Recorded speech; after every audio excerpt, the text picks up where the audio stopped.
Hello everyone. Good evening. Good evening all of you. मेरा नाम तेजराम नागर है और पिछले 12 सालों से मैं हाईटेक एग्रीकल्चर फार्मिंग में वर्क कर रहा हूँ। बेसिकली मेरा experience soil base vegetable crop production in poly house और साथ ही पहले मैं 5 साल सॉयल में वर्किंग किया हूँ और उसके 5 साल बाद फिर मेरा हाइड्रो में वर्किंग रहा है। बाकी तो सर ने मेरा इंट्रोडक्शन दे ही दिया है। हम लोग आगे स्टार्ट करते हैं इंट्रोडक्शन को। Next please sir, next. Why invest in poly house और नेट हाउस। हमें ने- हम लोग ओपन फार्मिंग तो कर ही रहे थे, लेकिन हमें पॉली हाउस नेट हाउस में इन्वेस्ट करने की आवश्यकता क्यों पड़ी और इसमें इन्वेस्ट करने के क्या बेनिफिट्स हो सकते हैं यदि हम लोग इतना बड़ा इंफ्रास्ट्रक्चर लगाते हैं। ओपन में भी कुकुम्बर फार्मिंग हो रही है, ओपन में भी कैप्सिकम फार्मिंग हो रही है और ओपन में भी जो हाइड्रोपोनिक्स में हो रहा है वो सारा ही क्रॉप्स ओपन फार्म में भी हो रहा है। फिर हम लोगों को क्यों पॉली हाउस लगाने का रिक्वायरमेंट रहा? तो sir, I am not visible the my presentation. Okay. Yes. So poly house लगाने के मेन उद्देश्य क्या रहे कि हमें पॉली हाउस लगाना पड़ा? जो बेनिफिट्स हम लोगों को मिलते हैं पॉली हाउस और नेट हाउस से, पहले थोड़ा सा उसके बारे में हम लोग डिस्कस कर लेते हैं। Protect protect crop from hazard climate. Currently अगर हम लोग देखें तो अभी अनसीजन बारिश का टाइम चल रहा है। जब बारिश नहीं चाहिए तब भी बारिश हो रही है और जब बारिश चाहिए तब बारिश नहीं हो रही है। जब हमें अधिक गर्मी चाहिए तब हमें गर्मी नहीं मिल रही है और जब हमें अधिक ठंड चाहिए तब ठंड नहीं मिल रही है। तो ऐसी कंडीशंस, अभी क्लाइमेटिक कंडीशंस इतनी ज़्यादा चेंज हो गई है कि लाइक अभी जैसे बारिश हमारे यहाँ पर अभी भी बारिश हो रही है। एमपी उज्जैन डिस्ट्रिक्ट की मैं बात कर रहा हूँ। हमारे यहाँ पे पिछले 5 सालों से अगर देखा जाए तो एक महीना लेट, मतलब अभी हम लोग ऑनियन गार्लिक का फार्मिंग करते हैं तो अभी भी बारिश हो रही है। तो यदि हम लोग पॉली हाउस या नेट हाउस का सपोर्ट लिया जाए तो हम लोग हैजार्ड क्लाइमेट यानी कि बारिश या अधिक धूप से हम लोग इसे बचाया जा सकता है। Control environment conditions. Poly house net house के अंदर हम लोग एक हद तक, मैं ये नहीं कहूंगा कि बाहर का टेम्परेचर 40 डिग्री सेंटीग्रेड है तो हम लोग अंदर का 20 या 25 डिग्री सेंटीग्रेड कर देंगे। बट हाँ, बाहर का टेम्परेचर यदि 40 डिग्री सेंटीग्रेड है तो हम लोग अंदर का 25 डिग्री सेंटीग्रेड ग्रेड या 25 डिग्री सेंटीग्रेड तक मैनेज किया जा सकता है। इसलिए इसके अंदर क्लाइमेट्स को भी कुछ हद तक कंट्रोल किया जा सकता है। देन फिर high production and quality. Per unit area पर स्क्वायर मीटर की अगर बात करें ओपन फील्ड और पॉली हाउस की, तो 4 to 5 टाइम्स हमें पॉली हाउस के अंदर अधिक प्रोडक्शन मिलता है। हम लोग यदि कैप्सिकम की बात करें या कुकुम्बर की ही बात कर ले तो कुकुम्बर हमें करीब 1 एकड़ क्षेत्रफल से 40 से 50 टन मिलता है। जबकि ओपन फील्ड की बात करें तो 10 टन 15 टन तक मिल जाता है। तो इस तरह से 4 से 5 गुना प्रोडक्शन हमें प्रोडक्टिव कल्टीवेशन से मिल जाता है। Continuous supply. सबसे बड़ा मार्केट में एक चैलेंज है कि हमें बायर तो मिल जाता है, लेकिन उस बायर को कंटिन्यूस हमारे साथ रखने के लिए एक कंटिन्यूस सप्लाई चेन को मेंटेन करना बहुत आवश्यक है। यदि वो सप्लाई चेन मेंटेन नहीं रहती है तो बायर हमारे साथ नहीं रहता है। मान लीजिए कि आज हमारे पास में कुकुम्बर क्रॉप्स लगा हुआ है कंटिन्यूस, अगर हम किसी कस्टमर के साथ बात करें या किसी बड़ी सप्लाई चेन के साथ बात करें, like Reliance, big basket, Swiggy, Zomato, इनके साथ अगर हम लोग टाई अप्स करने लगे तो इनको कंटिन्यूस सप्लाई करने के लिए प्रोडक्ट्स की रेगुलर डिमांड रहती है। तो रेगुलर डिमांड की सप्लाई हम तभी पूरी कर सकते हैं कि जब हमारे पास में क्लाइमेटिक कंडीशन से लड़ने के लिए कोई नेट हाउस या पॉली हाउस स्ट्रक्चर हो, तो हम लोग मार्केट में कंटिन्यूस सप्लाई चेन को मेंटेन कर पाएंगे। एक बेनिफिट इसका ये है। Increasing the efficiency of the water use. Generally देखा जाता है कि हम लोग फ्लड इरिगेशन या स्प्रिंकलर इरिगेशन या अदर कोई इरिगेशन का सपोर्ट लेकर क्रॉप का प्रोटेक्शन करते हैं, लेकिन पॉली हाउस में या तो हम लोग drip irrigation, inline drip irrigation का यूज करते हैं या फिर एरोड्रोपर्स का यूज करते हैं। तो इसमें वाटर का यूज बहुत ही मिनिमम क्वांटिटी में होता है। लाइक अगर हम लोग 4000 स्क्वायर मीटर पॉली हाउस की बात करें, डिपेंड ऑन द क्लाइमेट, यदि मैं विंटर सीजन की बात करूं तो 15 से 20 हजार लीटर पानी प्रतिदिन आवश्यक होता है। वहीं अगर ओपन फील्ड की बात करूं तो ओपन फील्ड में यही वाटर की क्वांटिटी बढ़ के करीब 50,000 से 70,000 या 1 लाख लीटर हो जाती है। तो कहीं ना कहीं वाटर यूज, जहां पर कम पानी वहां पर भी इस प्रोजेक्ट का बेनिफिट्स हैं। कंट्रोलिंग हार्वेस्टिंग टाइम, हम लोग ओपन फील्ड में तो कंट्रोल नहीं कर सकते हैं कि किसी हार्वेस्टिंग टाइम को हम लोग कंट्रोल कर लें। लाइक अगर हमने कोई क्रॉप को ग्रो किया और उसी दिन बारिश हो गई या अधिक तापमान हो गया, उस वजह से क्रॉप डिस्टर्ब हो जाती है। पर कंट्रोल इन्वायरमेंट होने की वजह से हार्वेस्टिंग टाइम को भी इसके अंदर मैनेज किया जा सकता है। Round the year production, same condition है कि हम लोग अगर 4 स्ट्रक्चर लगाते हैं पॉली हाउस के, अगर 1-1 एक करके 4 स्ट्रक्चर्स हैं, अगर इन स्ट्रक्चर में हम 1-1 मंथ का गैप रखते हैं, तो कुकुम्बर एक 4 मंथ्स का क्रॉप होता है, जो कि कंटिन्यूअस हम लोग सप्लाई चेन को मेंटेन कर सकते हैं और round round the year production को किया जा सकता है। Poly house provide the higher higher consumption of CO2, मतलब CO2 का कंसंट्रेशन ज्यादा होता है पॉली हाउस के अंदर, उस वजह से क्रॉप का प्रोडक्शन भी बहुत अच्छा होता है। कई सारे कारण हैं क्रॉप प्रोडक्शन ज्यादा होने के, बट एक मेन रीजन ये भी है। Next next slide please.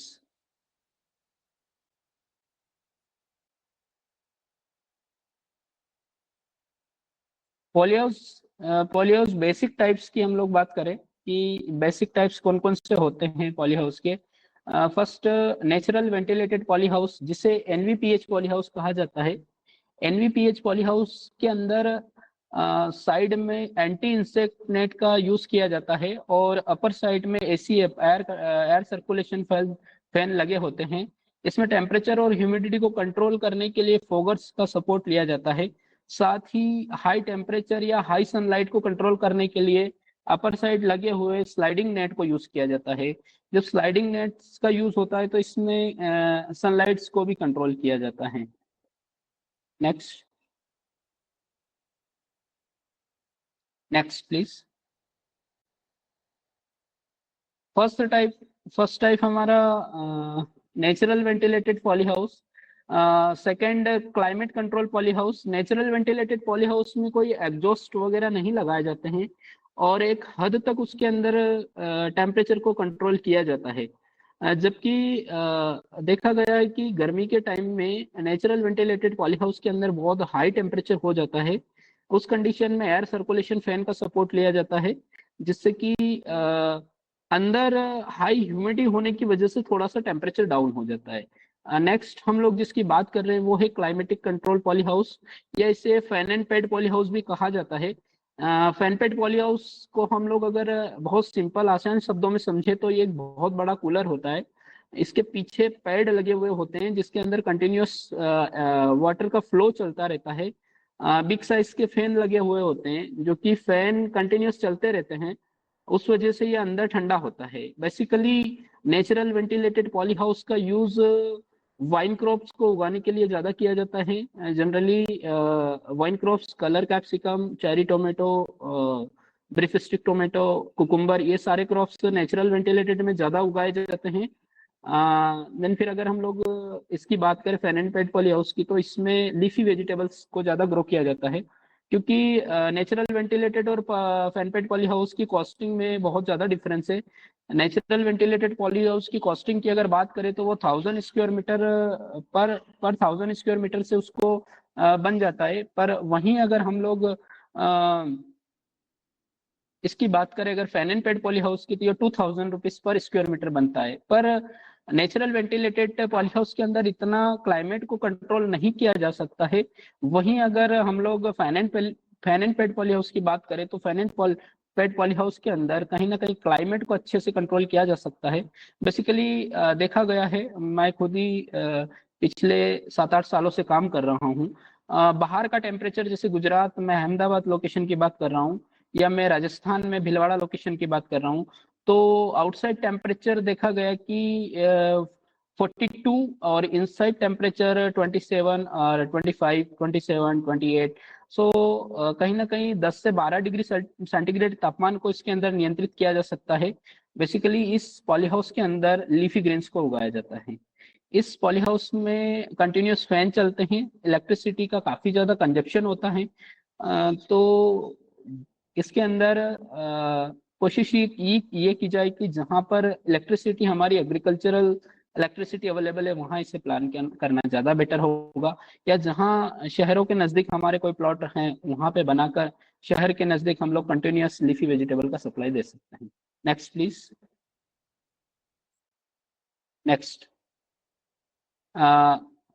Other type of one more type of the protective cultivations का अगर एक और टाइप हम बात करें तो ये है नेट हाउस स्ट्रक्चर।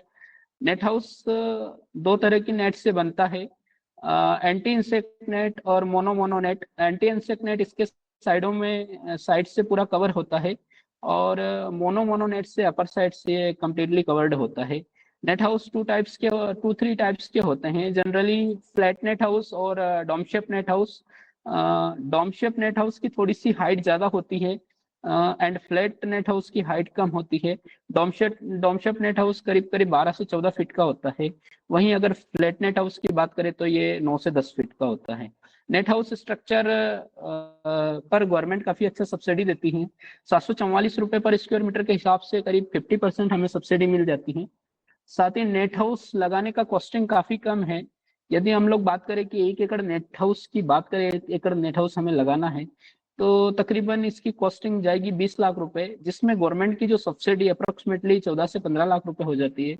हम लोगों को जो कृषक अंश रहता है वो लगभग लगभग 4-5 लाख रुपए लागत लग के 1 एकड़ स्ट्रक्चर का निर्माण हो जाता है।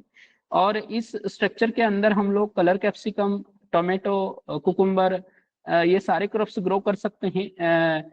नेट हाउस उसी जमीन पे ज्यादा सक्सेसफुल रहते हैं जहाँ की वाटर लॉगिंग की कंडीशन नहीं होती है, जहाँ पानी भराव की स्थिति नहीं होती है। बरसात का पानी जैसे ही गिरा और वो तुरंत अगर खेत के बाहर हो जाता है, जहाँ 4 से 5% स्लोप हो मिट्टी में, तुरंत बारिश हो, तुरंत उसके अंदर बारिश का पानी बाहर हो जाए, वहां पर काफी सक्सेसफुल है। और नेट हाउस के अंदर भी हम लोग ईयरली 2 कुकुम्बर के क्रॉप्स ले सकते हैं, या फिर हम लोग 1 कुकुम्बर 1 कैप्सिकम को लिया जा सकता है। नेट हाउस काफी सक्सेसफुल टेक्नोलॉजी है। इसमें नेट जो होता है वो सनलाइट को करीब 50% कट कर देता है और 50% सनलाइट्स को अंदर अलाउ करता है। काफी अच्छे प्रोडक्शंस नेट हाउस में भी देखे गए हैं। जैसा कि भीलवाड़ा की लोकेशन पे हमारा एक प्रोजेक्ट था, करीब 20 एकड़ नेट हाउस। सो जिसमें मेरा एज पर माई एक्सपीरियंस सितंबर माह में मैंने कुकुम्बर सोइंग किया था वहां पर। सितंबर माह की जब सोइंग थी उसके अंदर टोटल क्रॉप का जो साइकिल रहा वो 5 मंथ का रहा कुकुम्बर का। उसके अंदर हमें नेट हाउस के अंदर 5 kg पर प्लांट प्रोडक्शन मिला। मेरी टीम के कुछ मेंबर भी शायद इसमें ज्वाइन होंगे, जिनके साथ मैंने वर्किंग किया था। करीब मेरी टीम के 7-8 लोग थे, जिसमें मेरे गाइडेंस में उन लोगों ने काफी अच्छा प्रोडक्शन निकाला। सो उसके अंदर एक छोटा सा काम हम लोगों ने ये किया था कि नेट हाउस के अंदर हम लोगों ने सितंबर माह में कुकुम्बर की सोइंग की थी, और ये जो साइकिल चला था ये 5 मंथ का था। इसके साथ में हम लोगों ने एक क्रॉप डाल दिया था कोरिएंडर। सो कोरिएंडर भी काफी अच्छा सपोर्ट करता है कुकुम्बर को।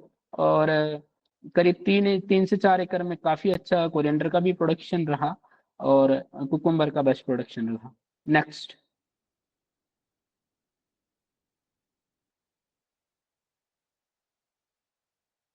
कंट्रोल्ड एनवायरनमेंट कंडीशंस की बात करते हैं तो ये किस किस से प्रोटेक्ट कर देता है हमारी क्रॉप को।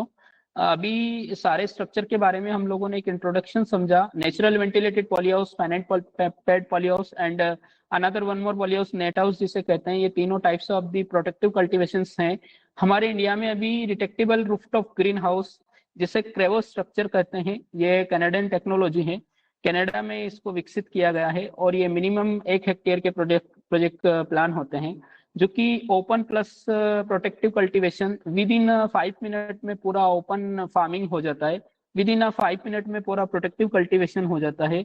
जो another one more types of the protective cultivation है जिसे रिटेक्टेबल रूफटॉप ग्रीन हाउस या क्रेवो स्ट्रक्चर के नाम से भी जाना जाता है। ये टेक्नोलॉजी क्रेवो ने कनाडा में विकसित की है। हमारे इंडिया में भी कई सारी जगहों पर ये टेक्नोलॉजी है, खास करके बेंगलोर रीजन में नामधारी सीट्स के पास में है।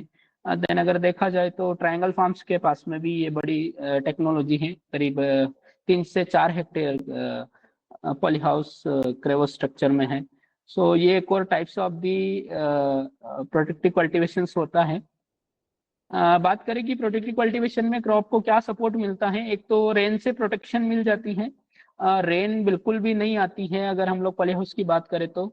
रेडिएशन से सुरक्षा मिल जाती है। सॉयल बोर्न डिजीज का भी कहूंगा, क्योंकि हम लोग प्रोटेक्टिव कल्टीवेशन में सॉयल को स्टरलाइज करके फिर क्रॉप को ग्रो करते हैं। पर मेजर एक प्रॉब्लम्स वैसे भी पॉली हाउस ग्रोवर्स जानते हैं, निमेटोड की काफी बड़ी प्रॉब्लम होती है। सो कंटिन्यूअस क्रॉप ग्रो करने से निमेटोड के भी काफी प्रॉब्लम्स देखे गए हैं, पर काफी हद तक सोयल बोर्न डिजीज भी इसमें कंट्रोल होती है। लो एंड हाई टेम्परेचर को प्रॉपरली कंट्रोल किया जा सकता है। हाई एंड लो ह्यूमिडिटी को भी कंट्रोल किया जा सकता है। हाई स्पीड विंड को इंसाइड कंट्रोल करते हैं। और इंसेक्ट से भी पॉली हाउस में कुछ हद तक हमें कंट्रोल मिलता है। Next.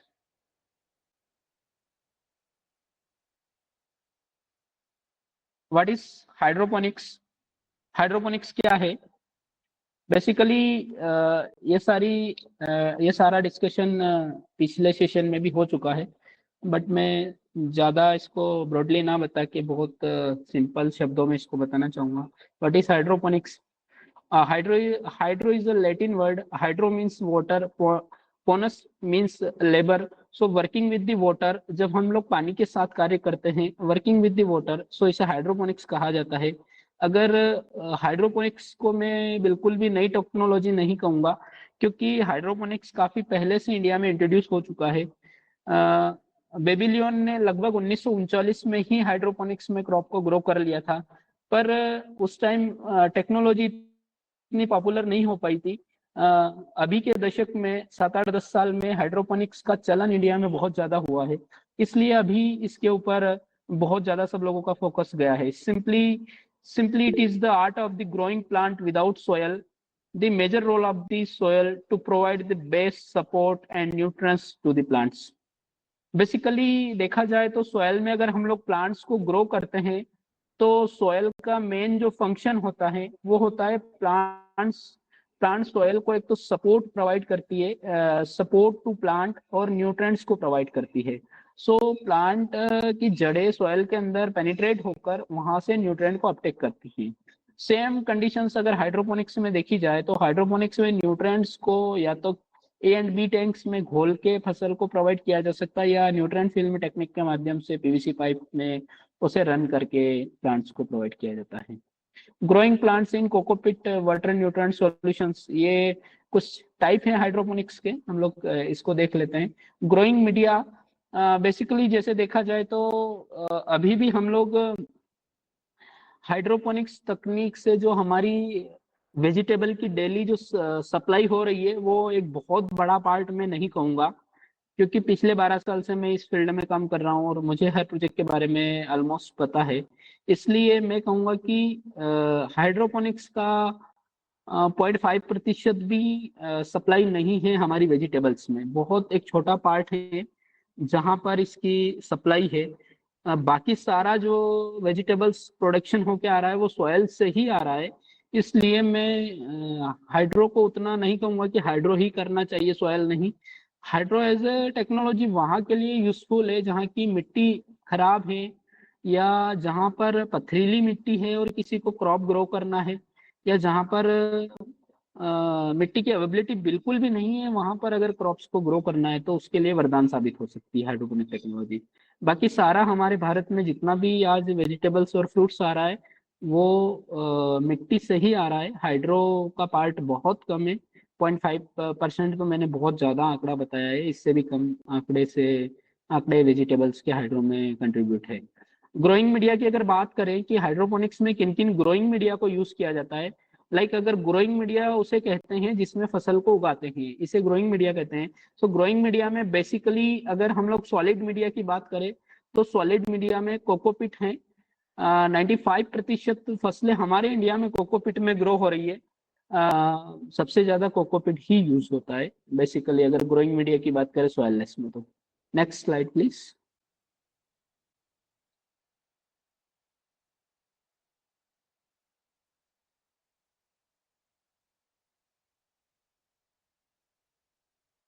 Next next slide.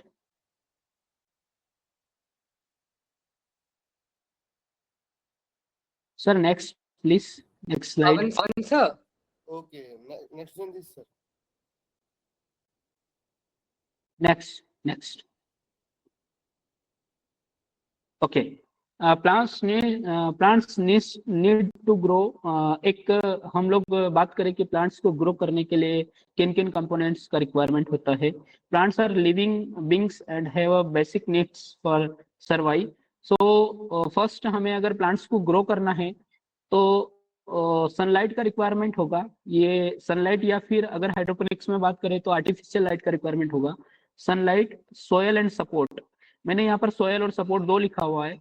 Soil इसलिए रखा हुआ है कि अगर हम लोगों को सोयल में ग्रो करना है तो सोयल का रिक्वायरमेंट होगा, और अगर हाइड्रोपोनिक्स में ग्रो करना है तो किसी सपोर्टिंग मीडिया का रिक्वायरमेंट होगा। लाइक वो सपोर्टिंग मीडिया हो सकता है कोकोपिट हो, वर्मिकुलाइट हो, ग्रेवल हो, सैंड हो, या कोई और मीडिया हो। ज्यादातर कोकोपिट ही होता है। देन फिर अगर नेक्स्ट बात करें, एयर फ्लो का बहुत बड़ा पार्ट ऑफ रोल है, क्योंकि एयर सर्कुलेशन से कई सारी डिजीज कंट्रोल होती है, और एयर का भी काफी पार्ट ऑफ रोल रहता है एयर सर्कुलेशन का प्लांट्स में। वाटर, द नेक्स्ट न्यूट्रिएंट्स की बात करें तो प्लांट्स को सारे मल्टी माइक्रो न्यूट्रिएंट्स और एनपीके माइक्रो न्यूट्रिएंट्स, सारे माइक्रो एंड मैक्रो दोनों ही न्यूट्रिएंट्स का रिक्वायरमेंट होता है। थर्ड वन इज टेम्परेचर का बहुत बड़ा पार्ट ऑफ रोल होता है प्लांट्स को ग्रो करने में। Another one more is humidity. Temperature and humidity both are very necessary components to plant growing conditions. Space, किसी प्लांट को ग्रो करना है तो एक स्पेस को मेंटेन करना पड़ेगा। अगर लीफी वेजिटेबल्स ग्रो कर रहे हैं तो 5,500 स्क्वायर मीटर में करीब 9-10 हजार प्लांट आ जाते हैं। वहीं अगर हम लोग वाइन क्रॉप ग्रो कर रहे हैं तो 1 एकड़ में करीब 11-12 हजार प्लांट्स आ जाते हैं। देन फिर टाइम और लव। लास्ट वर्ड मैंने लव भी लिखा है, इसलिए लिखा है कि हम लोग जब क्रॉप को ग्रो करते हैं तो प्लांट्स भी एक लिविंग ऑर्गेनिज्म है। इसके ऊपर रिसर्च भी हुआ है कि प्लांट्स म्यूजिक सुनता है। सो प्लांट से जब हम लोग लव करते हैं तो कहीं ना कहीं क्रॉप सक्सेस के चांस बढ़ जाते हैं। मतलब लगाव जहां पर होगा वहां क्रॉप के सक्सेस के चांस बढ़ जाते हैं। That is my feeling. मैं इसको मानता हूँ। बाकी साइंटिस्ट का इसके ऊपर कुछ मत हो सकता है, पर ये भी एक कंपोनेंट है कि अगर आप किसी क्रॉप के साथ में अगर जुड़े हुए हो तो उस क्रॉप से आपको लव करना पड़ेगा, उस क्रॉप्स को आपको प्यार करना पड़ेगा, जब भी वो आपको अच्छा प्रोडक्शन देगी। तो ये सारे कंपोनेंट्स हैं जो कि एक प्लांट्स को ग्रो करने के लिए आवश्यक हैं। इन सभी को मैनेज करना पड़ेगा, जब जाके हमें क्रॉप्स में प्रोडक्शन अच्छा मिलेगा, जब जाके हम लोगों को कहीं ना कहीं अच्छे प्रॉफिट बैठेंगे प्रोजेक्ट्स में। Next please.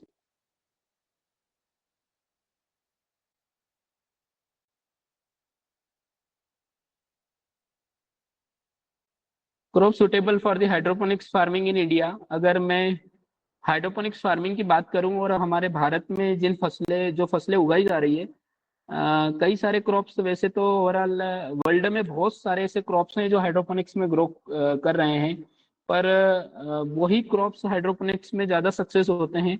क्योंकि देखा जाए ना तो हाइड्रोपोनिक्स में किसी भी क्रॉप को ग्रो करने का जो कॉस्टिंग है वो नॉर्मल पॉली हाउस और नॉर्मल फार्मिंग से 3 गुना ज़्यादा हो सकता है। मान लीजिए कि मैं अगर cucumber crop production open farming की बात करूं तो ओपन फार्मिंग में कुकुम्बर का जो क्रॉप प्रोडक्शन का कॉस्टिंग होगा वो 3 to 4 रुपीज पर केजी होगा। वहीं अगर मैं हाइड्रोपोनिक्स की बात करूं तो लगभग 15 से 20 रुपए पर केजी प्रोडक्शन कॉस्ट होगी कुकुम्बर की हाइड्रोपोनिक्स में। ये आंकड़े 100% सही है, इतना ही कॉस्टिंग होता है, इससे कम कॉस्टिंग नहीं होता है। अगर मैं कैप्सिकम की बात करूं तो ओपन फील्ड में अगर कैप्सिकम की कॉस्टिंग अगर पकड़े हम लोग ग्रो करने की तो 10 से 12 रुपए ग्रीन कैप्सिकम इजिली ग्रो किया जा सकता है, उतनी ही कॉस्टिंग आती है। अगर हम लोग उसी कैप्सिकम को हाइड्रोपोनिक्स में अगर ग्रो करने की बात करें तो वहां पर तकरीबन 49 रुपीज पर केजी ग्रो होता है। तो कहीं ना कहीं 4 to 5 टाइम्स इन्वेस्टमेंट ज्यादा होती है हाइड्रोपोनिक्स में क्रॉप को ग्रो करने की। इसलिए ये जो क्रॉप्स मैंने आपको बताया ये मेजरली क्रॉप्स हैं जो इंडिया में ग्रो होते हैं।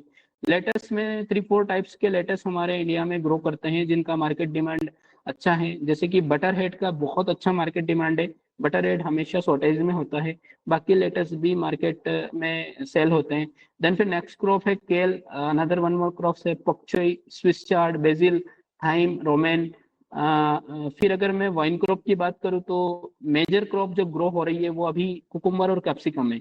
यही बड़े प्रोजेक्ट की जो क्रॉप्स हैं, अगर मैं 90% बात करूं हाइड्रोपोनिक्स में अगर कोई क्रॉप ग्रो हो रहे हैं तो वो कुकुम्बर कैप्सिकम को आप लीजिए लगभग 70%, और 20% लीजिए आप चेरी टोमेटो को। ये सारा अगर तीनों को मिला लिया जाए तो ये 90% क्रॉप्स हैं जो कि हाइड्रोपोनिक्स में अपना पार्ट ऑफ रोल रखते हैं, जिसमें 60% तो कुकुम्बर ही अपना पार्ट ऑफ रोल रखता है, अगर 20% कैप्सिकम को मान लीजिए एंड 10% चेरी टोमेटो को मान लीजिए। इस तरह से ये मेजर क्रॉप्स हैं जो कि हाइड्रोपोनिक्स में हमारे भारत में, इंडिया में ग्रो किए जाते हैं। स्ट्रॉबेरी भी अभी होने लगी है। लास्ट ईयर मैंने भी करीब 25,000 स्ट्रॉबेरी के प्लांट्स ग्रो किए थे हाइड्रोपोनिक्स में।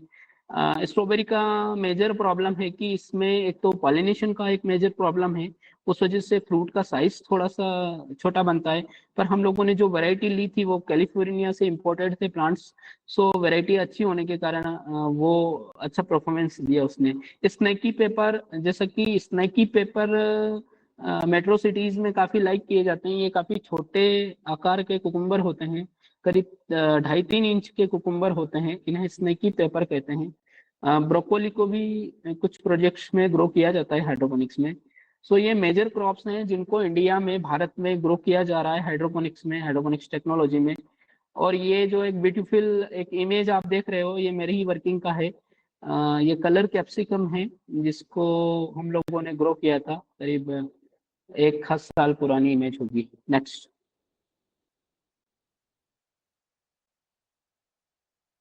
Next please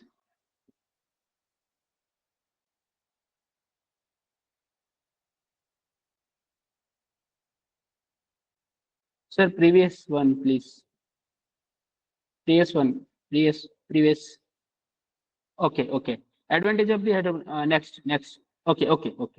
Advantage of the hydroponics farming, हम लोग इस टेक्नोलॉजी के एडवांटेज पे भी बात कर लेते हैं। नो डाउट टेक्नोलॉजी बहुत अच्छी है। कई बार ऐसे क्वेश्चन आते हैं कि हाइड्रोपोनिक्स टेक्नोलॉजी से फार्मिंग करके कोई क्या अर्निंग कर लेगा, ऐसे क्वेश्चन काफी आते हैं। एडवांटेज पे बात करने के पहले मैं छोटा सा एक एग्जांपल देना चाहूंगा कि अगर कहना चाहूंगा कि हमें यदि ऑडी कार चलाना याद है और रोड बहुत अच्छे हैं तो ऑडी कार ले लेना चाहिए। और अगर रोड की कंडीशन बहुत खराब हो और ऑडी कार हमें चलाना नहीं आती है तो ऑडी कार को नहीं लेना चाहिए। क्योंकि यदि ऑडी कार का कैरेक्टर है कि वो चलती है 150 किलोमीटर पर आवर या 200 kilometre per hour, same condition hydroponics की है। यदि आपका फार्म मेट्रो सिटी के पास में है तो आप हाइड्रोपोनिक्स फार्मिंग में सक्सेस हो सकते हैं, और अगर आपका इंटीरियर में फार्म है तो ये शायद कहीं ना कहीं सक्सेस के चांसेस कम हो जाते हैं। गलती मैं टेक्नोलॉजी की नहीं कहूँगा, क्योंकि टेक्नोलॉजी काफ़ी अच्छी है, नो डाउट। मैंने इसमें 8 से 9 साल मेरा एक्सपीरियंस रहा है, टोटल एक्सपीरियंस 12 साल रहा है इस फार्मिंग में, हाईटेक में। सो टेक्नोलॉजी को कभी भी मैं खराब नहीं कहूँगा। ऑडी कार बिल्कुल भी खराब नहीं है। या तो गलती रोड की हो सकती है या तो गलती ड्राइवर की हो सकती है। तो हमेशा फार्मिंग को गलत बोलने से पहले हम लोगों को कुछ पैरामीटर्स को देख लेना चाहिए कि वहां पे हम लोगों को फार्म लगाना है नहीं लगाना है। कई बार क्या होता है कि बहुत छोटे शहरों के नजदीक हाइड्रोपोनिक्स फार्मिंग को करने लगते हैं और वहां पर हाइड्रोपोनिक्स को कोई जानता नहीं है, क्योंकि ये टेक्नोलॉजी बहुत एडवांस टेक्नोलॉजी है, इंडिया में अभी थोड़ी कम पॉपुलर है। लेकिन मेट्रो सिटी के बाहर जो लोग जाते हैं, आउट ऑफ कंट्री जो लोग विजिट करते हैं, जो इसराइल, नीदरलैंड, कनाडा, ऑस्ट्रेलिया, वहां पर जो घूमते हैं ना, वहां पे प्लकिंग फार्म होता है, खुद तोड़ो खुद खाओ। ऐसे भी रेस्टोरेंट है जहाँ पे प्लकिंग फार्म होते हैं। सो इन टेक्नोलॉजी को फिर वो मेट्रो सिटीज में जो रिचेस्ट फैमिलीज हैं वो हमारे इंडिया में सर्च करते हैं और फिर वो लोग इसको यहाँ पे डिमांड करते हैं। सो मेट्रो सिटीज के आसपास आज भी इस प्रोड्यूस का काफी अच्छा रेट मिल रहा है। अगर मैं कलर कैप्सिकम की बात करूँ तो 200 रुपीज पर केजी प्लस मिलता है। ग्रीन इसका कुकुम्बर की बात करें तो 40-50 रुपीज पर केजी मिल जाता है। सो टेक्नोलॉजी बिल्कुल खराब नहीं है, टेक्नोलॉजी बहुत अच्छी है। एडवांटेज ऑफ हाइड्रोपोनिक्स की अगर बात करें तो better use of the space and land, बहुत कम जगह में बहुत अच्छा प्रोजेक्ट प्लान किया जा सकता है। सेव वाटर, अगर हम लोग मिट्टी के कंपेयर अगर हम लोग बात करें हाइड्रोपोनिक्स टेक्नोलॉजी में तो करीब 80-90% वाटर को यहाँ सेव किया जा सकता है। हाई यील्ड यील्ड की भी काफी अच्छी यील्ड मिल जाती है इसमें। क्वालिटी प्रोड्यूस, हाँ ये जरूर कहना चाहूंगा कि सॉयल और हाइड्रोपोनिक्स में क्वालिटी का काफी ज्यादा डिफरेंस देखा गया है। कहीं ना कहीं हाइड्रो के प्रोडक्ट्स क्वालिटी वाले होते हैं, चमकदार होते हैं, शाइनिंग अच्छी होती है, और शेप, साइज, शाइनिंग ये सारा बेटर होता है एज पर कंपेयर की हम लोग सॉयल की बात करें। सेफ हेल्दी प्रोड्यूस, खैर सेफ तो काफी कम कहूंगा क्योंकि केमिकल्स इसमें भी यूज होता है, और सेम कंडीशन है सोयल और इसमें, सेफ तो नहीं कहेंगे। Optimum use of the nutrients, इसमें न्यूट्रिएंट्स का यूज ऑप्टिमम होता है, काफी बहुत ज्यादा न्यूट्रिएंट्स इसमें यूज नहीं करते हैं, एक लेवल तक न्यूट्रिएंट्स को यूज करते हैं। पीएच ईसी को मैनेज करके प्रॉपरली यूज किया जाता है, बैलेंस पीएच ईसी रहता है इसमें, और जीरो वीट होता है। सो ये कुछ हाइड्रोपोनिक्स के एडवांटेज हैं, डिसएडवांटेज भी हैं और एडवांटेज भी हैं। कहीं अगर लाभ है किसी टेक्नोलॉजी के तो उसके नुकसान भी हैं। सो ये लाभ मैंने यहाँ पर पूरा डिस्कस किया है, और हानि मैंने बताई दी है आपको एक एग्जांपल देकर, ऑडी का एक छोटा सा एग्जांपल दिया है। Next.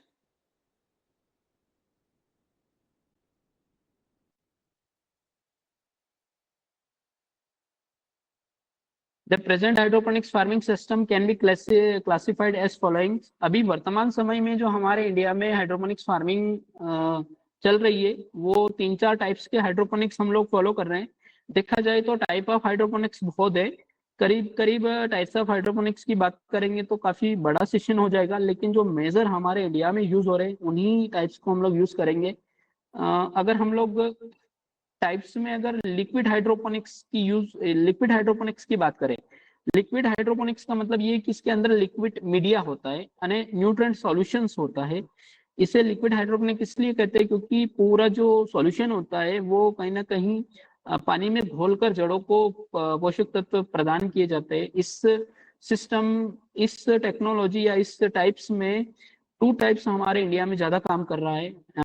NFT system, nutrient film techniques, जो कि पीवीसी पाइप के अंदर होता है, एक लंबा सा पीवीसी पाइप होता है जिसके अंदर काफी सारे होल होते हैं, और इसके अंदर एक नेटपोट और ओएसिस क्यूब की सहायता से प्लांट को ग्रो किया जाता है। न्यूटन फिल्म टेक्निक्स काफी ज्यादा हमारे इंडिया में भी पॉपुलर हो रही है। सेकेंड वन एक DFT system, deep flow techniques, इसे डीप वाटर कल्चर भी कहते हैं, जिसे कि डच बकेट के अंदर प्लांट्स को ग्रो किया जाता है। ये लिक्विड हाइड्रोपोनिक्स की ये 2 टाइप्स मेजर हैं जो हमारे इंडिया में यूज किए जा रहे हैं, एनएफटी सिस्टम और डीएफटी सिस्टम या Dutch bucket system. Solid media की बात करें, solid media culture, use solid media में कई सारे मीडिया को हम लोग यहाँ पर बात कर सकते हैं, लाइक कोकोपीट, परलाइट, वर्मीकुलाइट, ये सारे सॉलिड मीडिया हैं। सो सॉलिड मीडिया में जो टेक्नोलॉजी यूज हो रही है उसे कहेंगे ग्रो बैक टेक्निक्स या grow slab techniques. Grow back में, ग्रो स्लैब में, या अनदर वन मोर टेक्निक्स कहेंगे ट्रेंच सिस्टम। ये तीनों टेक्नोलॉजी में सॉलिड मीडिया को यूज करके हाइड्रोपोनिक्स फार्मिंग की जा रही है। सो एक ये टाइप कह सकते हैं हाइड्रोपोनिक्स का, solid media culture. Third one is aeroponic system. इसके अंदर रूट्स के ऊपर फोक दी जाती है न्यूट्रिएंट्स की। कोई भी प्लांट्स होता है वो किसी होलो कैविटी के अंदर होता है और उसके ऊपर फोगिंग होती है, न्यूट्रिएंट्स की फोक दी जाती है। इसे एरोपोनिक्स टेक्निक्स कहते हैं। और एक्वापोनिक टेक्निक्स के अंदर कुछ फिश का यूज किया जाता है, फिश को फीडिंग दी जाती है, और फिर उन फिश के माध्यम से उस पानी को या तो डायरेक्ट सॉलिड मीडिया के अंदर पेनिट्रेट किया जाता है, उस पानी को डाला जाता है, या फिर एनएफटी सिस्टम में इसको चलाया जाता है। ये भी टेक्नोलॉजी हमारे यहाँ पर यूज हो रही है। नेक्स्ट।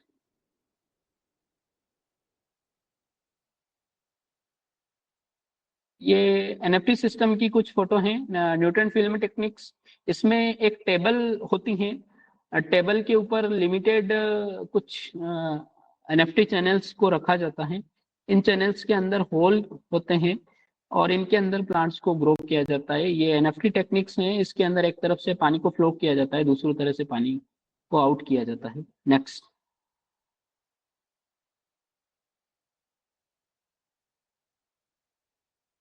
नेक्स्ट। ये भी एनएफटी सिस्टम है, ये होम गार्डनिंग के लिए काफी यूजफुल है। होम गार्डनिंग में इसको यूज कर सकते हैं, जैसे टेरिस है वहां पर इसे, इस छोटे से सेटअप को यूज किया जा सकता है। नेक्स्ट।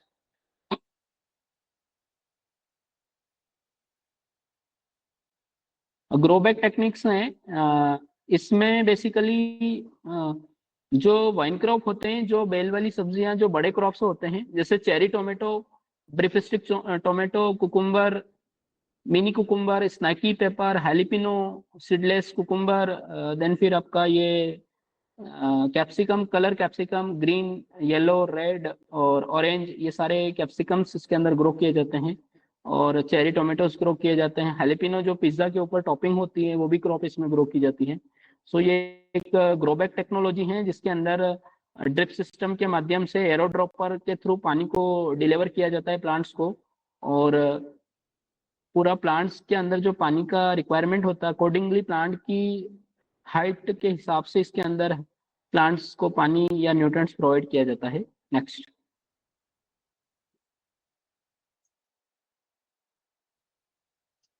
ये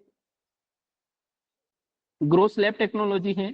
मैं अभी एक स्ट्रक्चर की आपके साथ में चर्चा कर रहा था। मैंने कहा था कि हमारे यहाँ पे basically natural ventilated poly house, fan and pad poly house, fan and pad poly house and net house, ये तीनों टेक्नोलॉजी यूज की जाती है। पर ये जो स्ट्रक्चर का फोटो देख रहे हो, ये क्रेवर स्ट्रक्चर है। रिटेक्टेबल रूफटॉप ग्रीन हाउस इसे कहा जाता है। बेसिकली ये एक टाइप्स है ग्रीन हाउस का, पॉली हाउस का। ये विद इन 5 मिनट में ओपन फार्मिंग बन जाता है और विद इन 5 मिनट में प्रोडक्टिव कल्टीवेशन बन जाता है। सो ये काफ़ी एडवांस टेक्नोलॉजी है। ये भी एक टेक्नोलॉजी प्रोडक्टिव कल्टीवेशन में इंट्रोड्यूस हो गई है। इस टेक्नोलॉजी को कनाडा की एक कंपनी क्रेवो ने इंट्रोड्यूस किया है। सो एडवांस टेक्नोलॉजी का एक टाइप पॉली हाउस का ये भी हो सकता है, रिटेक्टेबल रूफटॉप ग्रीन हाउस। ये ग्रो स्लैब टेक्नोलॉजी है। स्लैब के अंदर एक साइड आप देखेंगे तो खीरा लगे हुए हैं, कुकुम्बर, सीडलेस कुकुम्बर, और दूसरी साइड वाले पिक्चर में देखेंगे ये कलर कैप्सिकम लगे हुए हैं। ये ग्रो स्लैब टेक्नोलॉजी है। स्लैब का साइज काफी छोटा होता है, करीब 15 इंच हाइट होती है स्लैब की, 100 सेंटीमीटर लेंथ होती है एंड विड्थ होती है 15 सेंटीमीटर। सो एक छोटी सी जगह में प्लांट्स को न्यूट्रिएंट को सप्लाई करके इस टेक्नोलॉजी के माध्यम से ग्रो किया जाता है। नेक्स्ट। नेक्स्ट। ये रिटेक्टेबल रूफटॉप ग्रीन हाउस की एक इमेज है। Sir previous image please. Retractable rooftop green house जिसकी हम लोग बात कर रहे हैं, जैसा कि आप देखेंगे पिक्चर में, अपर साइड में पूरा पॉली हाउस ओपन है। अपर साइड से उसका पूरा पॉली ओपन है एंड जितना प्लांट्स को सनलाइट चाहिए, जितना एयर फ्लो चाहिए, देन फिर ये पूरा एक ब्लैक प्लेट के ऊपर चलता है। पूरा फुली ऑटोमेटेड पॉली हाउस होता है। पॉली हाउस, इसे पूरा ऑपरेट करने के लिए सिस्टम्स लगे हुए होते हैं। उन सिस्टम के माध्यम से, कंप्यूटराइज सिस्टम के माध्यम से पूरा ऑपरेट होता है। सो ये एक टाइप है जिसके अंदर ये कलर कैप्सिकम लगे हुए हैं और साइड वाली इमेज में आप देखेंगे कुकुम्बर लगे हुए हैं। Next please.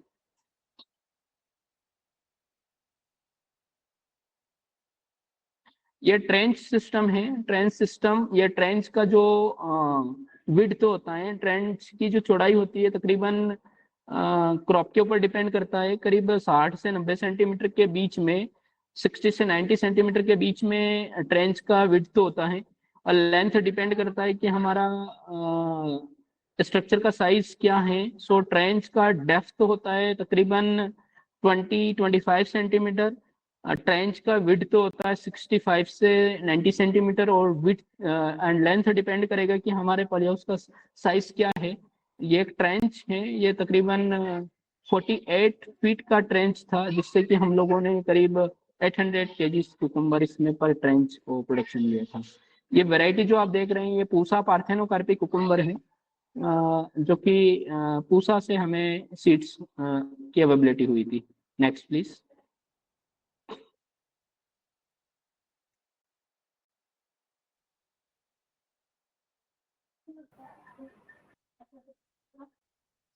Sir next slide please. हाँ, ट्रेंच सिस्टम में sir previous slide please, previous. Trench system में दोनों टाइप्स के क्रॉप को ग्रो किया जा सकता है। ट्रेंच सिस्टम में जैसा कि आप देखेंगे, ये स्पेनिश क्रॉप है। स्पेनिश को मतलब लीफी ग्रीन्स भी आप ट्रेंच सिस्टम में ग्रो कर सकते हैं और वाइन क्रॉप भी आप ट्रेंच सिस्टम में ग्रो कर सकते हैं।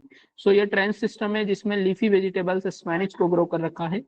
पर स्क्वायर मीटर की अगर बात करें ट्रेंच सिस्टम में, तो 1 kg पर 1 और 1.5 kg पर स्क्वायर मीटर के हिसाब से इसमें प्रोडक्शन मिल जाती है। Next please. ये जो इमेज आप देख रहे हैं ये एरोपोनिक्स टेक्नोलॉजी है। एरोपोनिक्स टेक्नोलॉजी में अभी जैसा कि मैं बात कर रहा था, एरोपोनिक्स टेक्नोलॉजी में प्लांट्स की रूट के ऊपर फोक दी जाती है, न्यूट्रन सॉल्यूशंस की फोक दी जाती है। आप जैसे कि ये कोरिएंडर है और कोरिएंडर का अगर आप रूट देखेंगे तो मेरे हाथ में पकड़ा हुआ है और वो मेरे लगभग कुछ जो है 2 फीट के आसपास का इसका रूट है।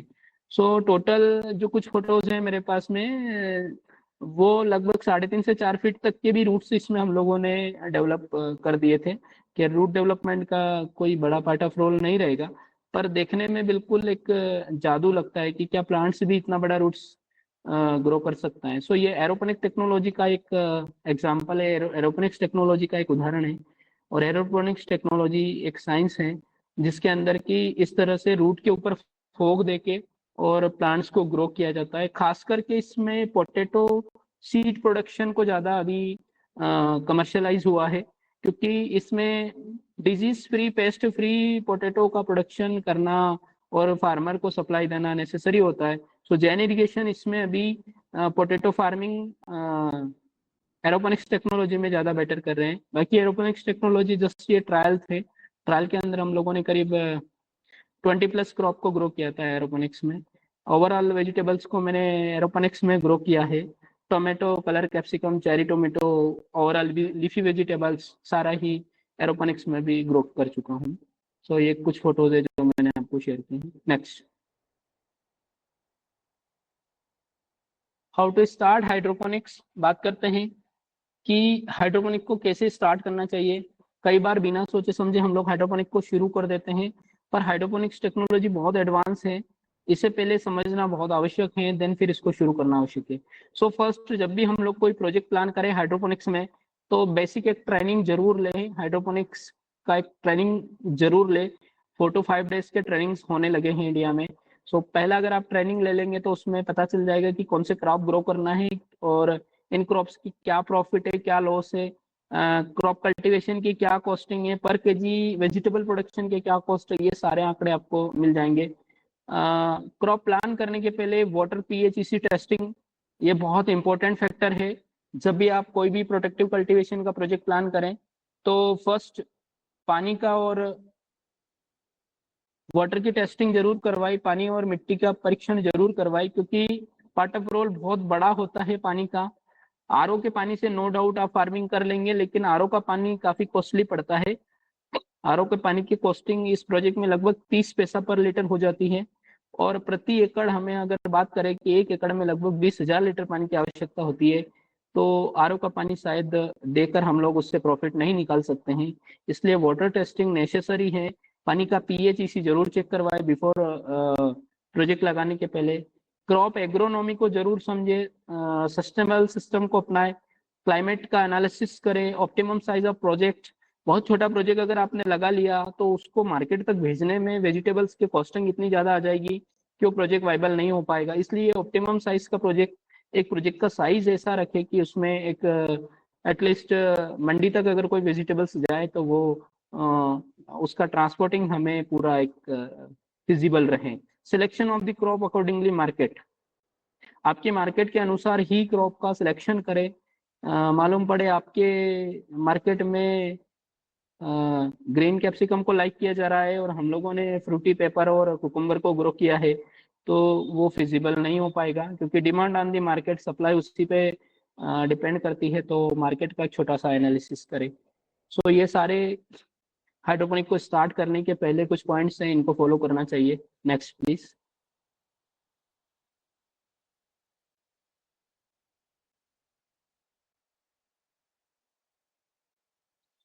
हम एक क्रॉप की बात करेंगे यहाँ पर, कलर कैप्सिकम की। बेसिकली हाइड्रोपोनिक्स में कलर कैप्सिकम बहुत अच्छी एक प्रॉफिटेबल क्रॉप है। सो एक क्रॉप की बात करेंगे, 10 से 15 मिनट का टाइम और लूंगा आप सभी का। कलर कैप्सिकम में मेरा काफी अच्छा काम रहा है। Colour capsicum, cucumber, cherry tomato, ये 3 मेरे मेजर क्रॉप्स रहे हैं। बाकी फ्लावर में हम लोगों ने काम नहीं किया है, हम लोग वेजिटेबल एक्सपर्ट हैं। सो मैं एक क्रॉप को यहाँ पर आपको इंट्रोड्यूस करना चाह रहा हूँ। कैप्सिकम कल्टीवेशन की बात कर रहे हैं हम लोग यहाँ पर, कलर कैप्सिकम की। So commonly cultivation world wide capsicum world में प्रोड्यूस की जाती है। ओवरऑल वर्ल्ड में 2 से 3 जगह मेरी सर्विस ऑलरेडी गई है ऑनलाइन, जैसे दुबई, नाइजीरिया। काफ़ी अच्छे रेट वहाँ पर कैप्सिकम के मिलते हैं। ये सोलिनियस फैमिली से बिलोंग करती है। Genus capsicum species annuum, origin south central America, south central America से इसका ओरिजिन है। ये क्रॉप काफ़ी अच्छा हाइड्रोपोनिक्स में प्रॉफिटेबल होता है। Next please.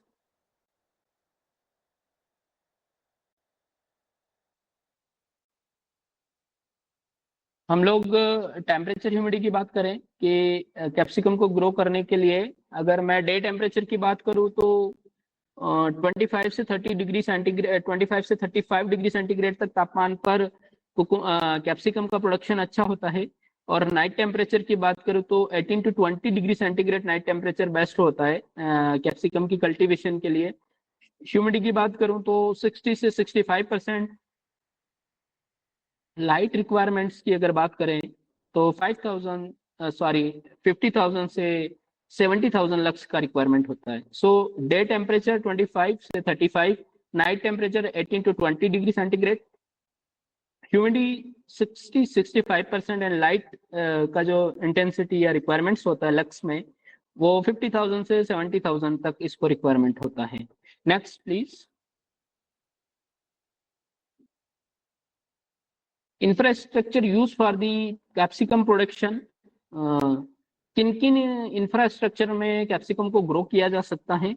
Natural ventilated poly house में कैप्सिकम को इजीली ग्रो किया जा सकता है। फैन पेड पॉली हाउस के अंदर इजीली कैप्सिकम को ग्रो किया जाता है, और नेट हाउस के अंदर भी कलर कैप्सिकम को इजीली ग्रो किया जा सकता है। सो तीनों ही स्ट्रक्चर के अंदर इस क्रॉप को ग्रो आसानी से किया जा सकता है। Next please.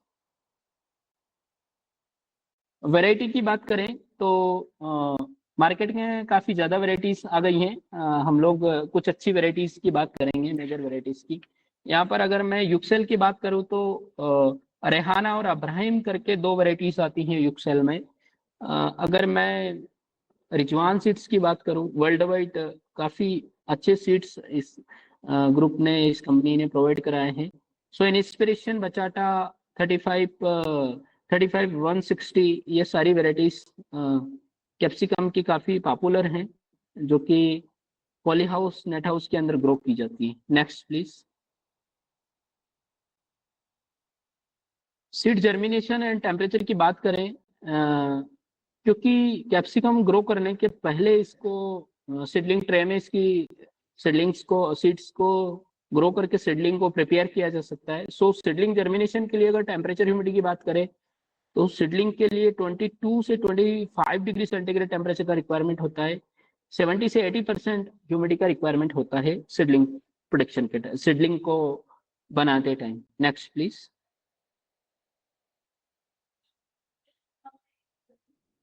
बात करते हैं कि सिलेक्शन ऑफ द कोकोपिट। कई बार गलत कोकोपिट के यूज करने से सीडलिंग प्रॉपर नहीं बनती है। सो जो आप कोकोपिट यूज करते हैं उसको कैसे सिलेक्ट करेंगे कि ये अच्छा है कि बुरा है? तो कुछ पैरामीटर्स दिए गए हैं जिसके थ्रू हम लोग कोकोपिट की क्वालिटी को चेक कर सकते हैं। अगर हम लोग कोकोपिट का सिलेक्शन कर रहे हैं सीडलिंग्स को ग्रो करने के लिए, तो 6 mm सर्वल मटेरियल्स होना चाहिए। कोकोपिट का ईसी होना चाहिए 0.6 टू 0.8 ms पर सेंटीमीटर।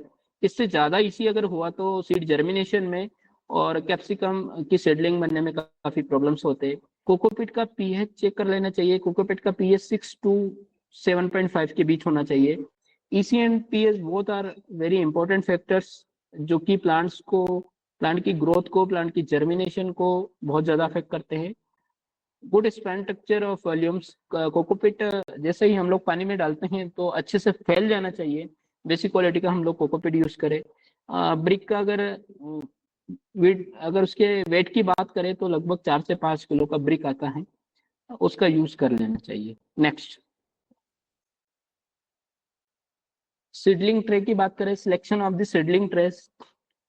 सो कुछ 48 होल्स की सीडलिंग ट्रे में ग्रो करते हैं, कुछ 102 में ग्रो करते हैं, कुछ 1025 में ग्रो कर सकते हैं। सो सबसे बेस्ट होगा कि 48 होल्स की सीडलिंग ट्रे में कैप्सिकम की सीडलिंग्स बनाएं, वो ज़्यादा बेटर होगी, क्योंकि कैप्सिकम का प्लांट विग्रस होता है और इसकी रूट काफ़ी जल्दी डेवलप होती हैं, और ये प्लांट्स, इसकी कैनोपी बड़ी होती है, लीफ का साइज बड़ा होता है। सो अगर बड़े आकार की सीडलिंग ट्रे लेंगे तो प्लांट्स का क्वालिटी अच्छा बनेगा, उसका प्रोडक्शन अच्छा आएगा। सो बेस्ट रहेगा कि 48 होल्स की सीडलिंग ट्रे का यूज किया जाए। Next please. ये हेल्दी सीडलिंग्स हैं जो कि आप देख रहे हैं। Next please. Healthy ready capsicum seedlings, जब सीड सोइंग हम लोग करते हैं तो सीड सोइंग से करीब 35 से 40 days, depend on climatic conditions, कई बार 40 का 45 डेज भी हो जाता है, और 30 को 35 डेज भी हो जाता है, 35 को 40 भी हो सकता है। सो 35 से 45 डेज के बीच में सीडलिंग्स रेडी हो जाती हैं। ये एक सीडलिंग ट्रे फोटो में है जो कि हेल्दी प्लांट्स हैं।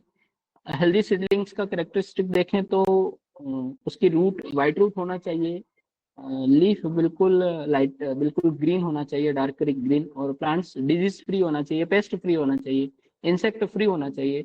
ऐसी सीडलिंग को ट्रांसप्लांट करना चाहिए। Next please.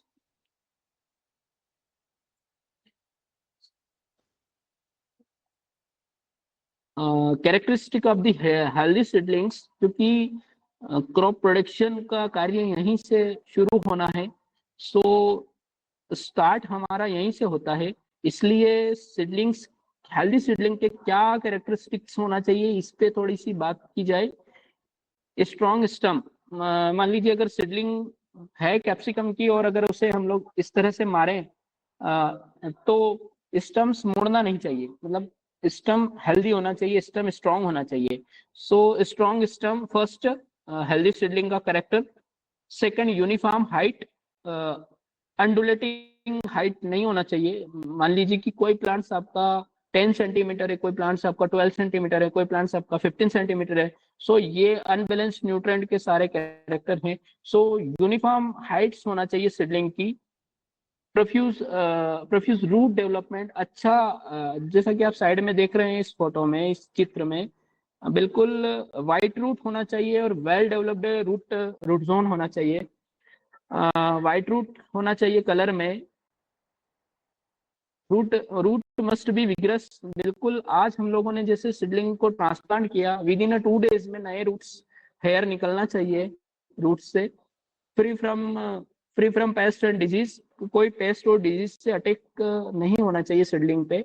Right age of the seedlings, कभी भी ओवर एज सीडलिंग को यूज नहीं करना चाहिए।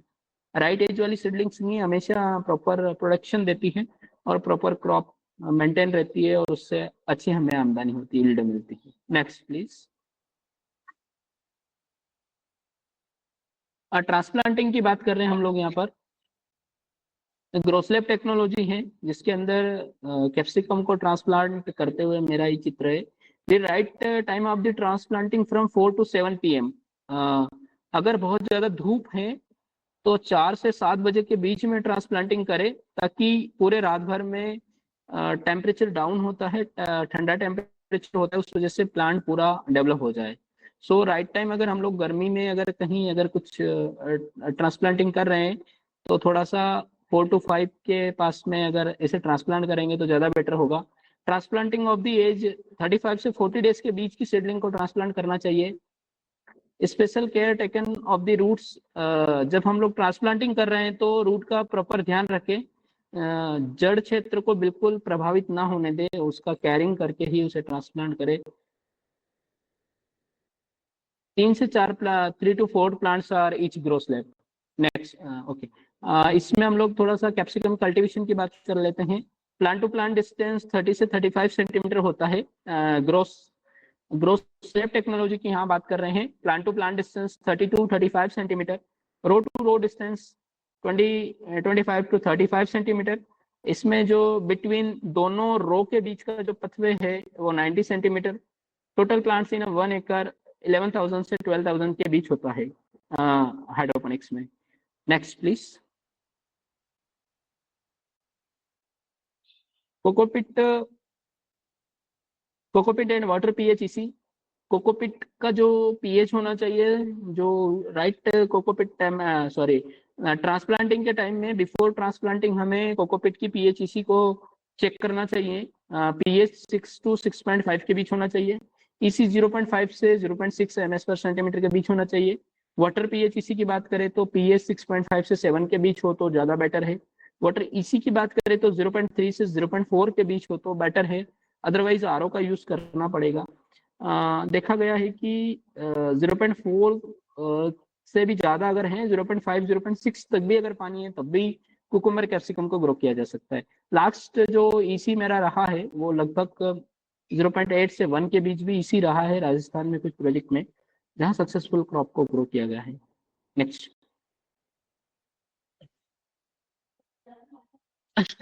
ग्रो स्लैब की बात कर रहे हैं हम लोग। सो ग्रो स्लैब इस साइज की बात करें, मीडिया इसके अंदर कोकोपिट होता है ग्रो स्लैब के अंदर। इसकी लेंथ की बात करें तो ग्रो स्लैब का लेंथ 100 सेंटीमीटर होता है। विड्थ की बात करें तो 18 to 20 सेंटीमीटर होता है। 15 से 20 सेंटीमीटर के बीच हो सकता है। हाइट 15 सेंटीमीटर होता है। स्ट्रॉबेरी के लिए करीब 10 सेंटीमीटर हाइट्स का ग्रो स्लैब यूज करते हैं। प्लांट टू प्लांट जो डिस्टेंस होती है वो 30 से 35 सेंटीमीटर होती है। एंड प्लांट ईच बैग, एक स्लैब के अंदर 3 to 4 प्लांट्स को ट्रांसप्लांट किया जाता है। सो ये ग्रो स्लैब के बारे में एक छोटा सा ब्रीफ इंट्रोडक्शन है। Next please. क्रॉप को सपोर्ट करने के लिए ट्रेसलिंग सिस्टम और क्लिपिंग सिस्टम का यूज किया जा सकता है। इसमें जे हुक का यूज करते हैं और बॉटो क्लिप, जो वाइट क्लिप्स आती हैं, थ्रेड, उसका सपोर्ट देकर प्लांट्स को सपोर्ट दिया जा सकता है। अपर साइड में 3 वायर चलाए जाते हैं जे हुक को सपोर्ट करके। Next please. सपोर्टिंग सिस्टम के लिए इनका यूज किया जा सकता है, जैसा कि आप फर्स्ट इमेज में देखेंगे, एक क्लिप के अंदर होल्ड करा हुआ है थ्रेड को। सेकेंड आप देखेंगे थ्रेड और जे हुक रखा हुआ है। फोर्थ में आप देखेंगे एक लेडी उसको हैंग कर रही है। तो इन सभी कंपोनेंट्स का यूज ट्रेसलिंग और सपोर्ट के लिए किया जा सकता है। Next please. क्रॉप ड्यूरेशन की बात करें तो 8 to 9 मंथ्स का क्रॉप होता है। कैप्सिकम 8 से 9 महीने की फसल होती है from transplanting to last harvesting. 8 से 9 महीने में पूरा क्रॉप का साइकिल कंप्लीट हो जाता है। Next please. फर्टिगेशन की बात करें तो हम लोग वाइन क्रॉप के अंदर टैंक ए टैंक बी बनाते हैं और टैंक सी एसिड होता है। टैंक ए टैंक बी में अगर टैंक ए की बात करें तो टैंक ए के अंदर कैल्शियम, आयरन का यूज किया जाता है। एंड टैंक बी के अंदर मल्टी माइक्रो न्यूट्रिएंट्स और एनपीके के यूज किए जाते हैं। टैंक सी में अगर बात करें तो एसिड का यूज किया जाता है जो कि पीएच को बैलेंस करता है। एसिड की बात करें तो phosphoric acid, nitric acid, sulphuric acid, ये सारे एसिड्स को यूज किया जा सकता है।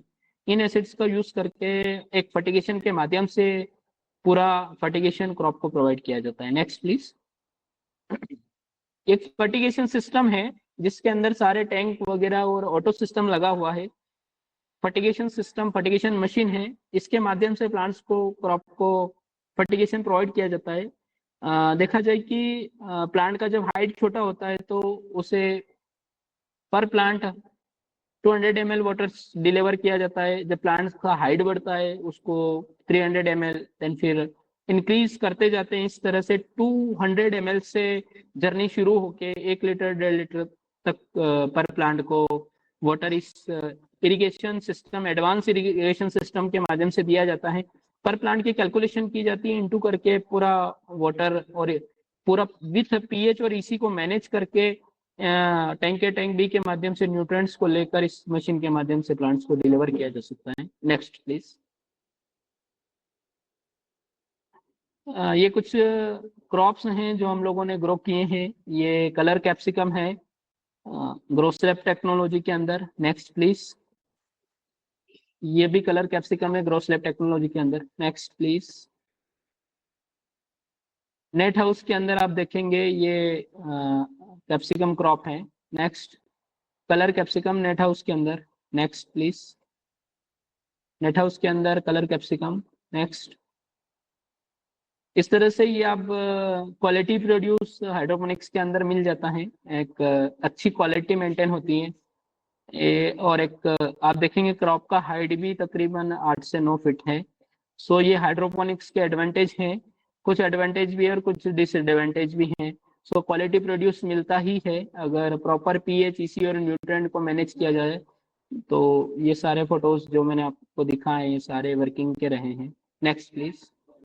हार्वेस्टिंग की बात करें तो फर्स्ट हार्वेस्टिंग करीब 80 से 85 डेज में कर सकते हैं, डिपेंड ऑन द क्लाइमेट। कई बार कोल्ड में अगर ठंड ज़्यादा है तो हार्वेस्टिंग लेट होती है, सो 100 डेज प्लस भी चला जाता है। सो 80 से 100 डेज के बीच में कलर कैप्सिकम का हार्वेस्टिंग हो जाता है। फर्स्ट हार्वेस्टिंग 75 से 80 डेज के बीच कर सकते हैं। प्रोडक्शन पर प्लांट 3.5 से 4.5 केजी पर प्लांट प्रोडक्शन होती है। क्रॉप ड्यूरेशन की बात करें तो 8 to 9 मंथ्स होता है। मार्केट प्राइस की बात करें तो 90 से 120 रुपीज पर केजी होता है। लास्ट में आप लिखा हुआ है कि गुड मैनेज्ड क्रॉप प्रोड्यूस 40,000 से 50,000 capsicum in a 4,000 square metre poly house, net house और प्रोटेक्टिव कल्टीवेशन फार्मिंग। सो 40 से 50 टन पर एकड़ प्रोडक्शन हमें मिल सकता है। नेक्स्ट। Thank you.